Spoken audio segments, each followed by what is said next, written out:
Salam sejahtera bagi kita umat yang dikasihi Tuhan, Gema Kabar Baik menyapa kita hari ini. Saudara, renungan hari ini didasarkan pada firman Tuhan dalam kitab Daniel pasal 11 ayat 2 sampai 19. Dalam ayat yang keempat, firman Tuhan mengatakan, "Tetapi baru saja ia muncul, maka kerajaannya akan pecah dan terbagi-bagi menurut keempat mata angin dari langit. Jatuh bukan pada keturunannya, dan tanpa kekuasaan seperti yang dipunyainya, sebab kerajaannya akan runtuh dan menjadi milik orang-orang yang lain daripada orang-orang ini." Demikianlah firman Tuhan.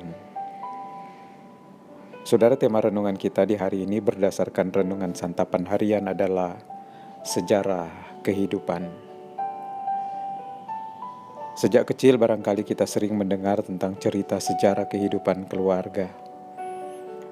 Cerita masa lalu disampaikan dari generasi ke generasi untuk menjadi pelajaran bagi kita. Saudara, nas hari ini bukan menceritakan masa lalu.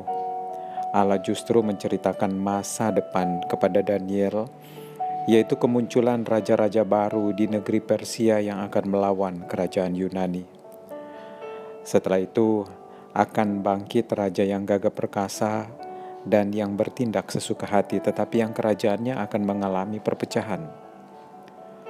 Perpecahan itu akan memunculkan kerajaan utara dan selatan yang tak akan pernah berdamai meski mereka terus berusaha mengadakan persetujuan. Mereka akan saling berperang lalu jatuh. Nyatalah bahwa kerajaan yang dikuasai orang-orang serakah yang berbuat sesuka hati hanya akan menimbulkan peperangan dan kejatuhan. Saudara, semua itu memperlihatkan bahwa sekuat apapun manusia dan sebesar apapun kuasa yang dimilikinya, tanpa izin dari Allah, tidak akan ada keberhasilan. Manusia dengan kuasanya bisa saja berbuat semau mereka, tetapi mereka tidak bisa melawan kuasa Allah. Tak ada satupun di dunia ini yang luput dari kehendak Allah. Begitu pula manusia ciptaannya. Keselamatan yang sudah Ia rancangkan ada di dalam rangkaian sejarah. Rencananya tak akan gagal oleh karena kuasa apapun kekuatan manusia. Semua ada dalam kuasa dan kedaulatan Allah, Sang Pencipta. Saudara, sejarah kehidupan manusia menjadi saksi akan karya Allah. Ia mengizinkan banyak hal terjadi untuk memperlihatkan bagaimana Ia menyertai umat yang dikasihinya dan menggenapi setiap janjinya. Itulah yang terjadi sejak zaman dahulu, dari masa perjanjian lama dan perjanjian baru. Itulah juga yang sedang terjadi pada zaman sekarang, selagi kita masih hidup dan terus terjadi hingga masa depan nanti.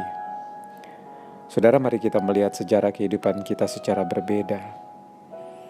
Belajarlah untuk melihat dengan kacamata iman, yaitu adanya keterlibatan Allah dalam segala sesuatu untuk mendatangkan keselamatan bagi mereka yang dipilih dan dikasihinya. Dan karena itu, kita akan tetap bergantung pada Allah dan bahkan menjalani kehidupan kita berdasarkan kehendak-Nya. Tidak melepaskan perhatian kita dari Dia dan bahkan segala kebenaran firman-Nya tetap menjadi pegangan dan kekuatan bagi kita menjalani hidup. Tuhan memberkati kita. Mari kita berdoa. Ya Tuhan, kami bersyukur sampai saat ini Engkau tetap menyertai kami. Engkau bahkan membimbing kami, sehingga kami boleh menjalani hidup ini dengan baik, melewati banyak hal. Dan kami juga beriman, kami percaya ke depan Engkau akan memimpin kami. Kami mau berserah sepenuhnya kepadamu. Tolong Engkau berikan kekuatan dan jaga iman kami untuk tetap menatap dan melihat kepadamu, berpegang kepada kebenaran-Mu. Bahkan termasuk ketika kami harus menjalani setiap tanggung jawab dan pekerjaan yang Engkau percayakan kepada kami. Sepenuhnya kami berserah. Terima kasih Tuhan. Dalam nama Tuhan Yesus kami berdoa. Amin. Selamat beraktivitas. Tuhan memberkati kita.